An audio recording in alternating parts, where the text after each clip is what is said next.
When God first created the universe, the earth was formless and desolate. Yet we all know it didn't stay that way for very long. God then goes on to separate light from darkness, calling it night and day. And then he goes on to separate sea from sky, and the earth is formed. Furthermore, he creates all living things, including animals, plants, and of course, Adam and Eve, the first man and woman. Sometimes I wonder, what drove God to create the earth, its inhabitants, and the universe itself? Though as we move along through the Bible, we form the opinion that despite what happens and whatever mistakes we might make, God is still able to forgive. So ultimately, God was the first and best creative being there ever is. Everything that ever was, is, and is still yet to come is only done by him. How many people do you know of that can dream up an entire universe? Everything in it, every little detail down to the anatomy of an atom. So it would make sense that we were created as an extension of his creativity. We are formed in his likeness, and therefore we must have some aspect of his creativity. Amplify was first started in 2010. It had 90 campers and 25 staff. Compare that with this year's Amplify. There are 170 campers and 35 staff. Amplify is an opportunity for young people to develop their creative skills, but also to grow closer and stronger in their relationship with God. The Amplify vision is to inspire and equip young people so that they are more empowered in their faith, their ministry, and their mission, in their cause and their communities.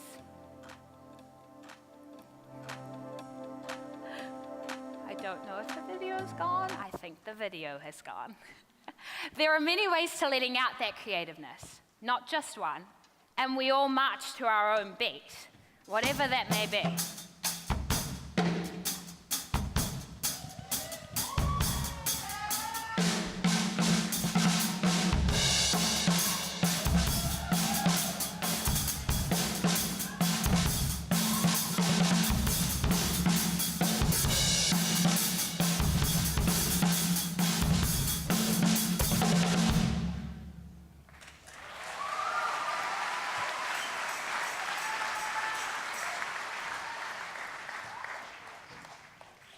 Think of a painting. Sure, you may know what you want to do and how it can be accomplished. But no matter how much forward planning you make, there is an element of trust in what you can do and what you are capable of doing. It's just like life, really. We make decisions as we go along as to how we want things to turn out. But of course, you can't just put things into set boxes and keep them confined in there. Sure, my generation may not have a lot of wisdom or knowledge or experience under our belts yet, but eventually, hopefully, we'll be able to form memories, and even though we might make mistakes, we can look back and we can say that we've learned from them. As we grow older, and as we make those mistakes, as we live our own lives, we'll be able to look back, hopefully have gained some of that wisdom, and say that it was because of those mistakes, because of that knowledge we had at that certain time, and because of the experiences that we had, that we learned everything that we did. My generation is not full of the same young people that was here 100 years ago or even 1,000 years ago. But in saying that, we are also not necessarily completely different. We are still curious beings, trying to find ourselves in this messy world, trying to make sense of the things that we learn.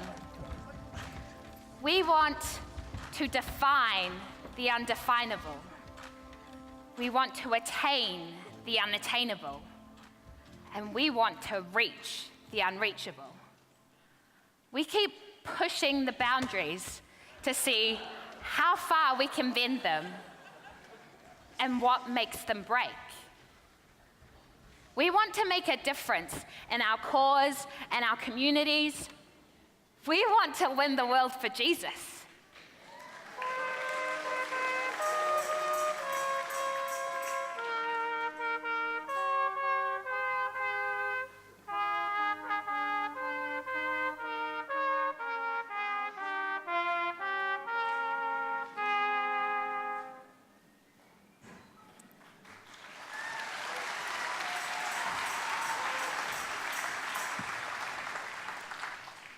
We are a shaky bunch, but we are the next generation. And this place we call our home, eventually it'll be our responsibility. I may be one, but I am indeed one of many. But if you don't take my word for it, perhaps you'll be persuaded by a group of creative people just like me.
Jesus.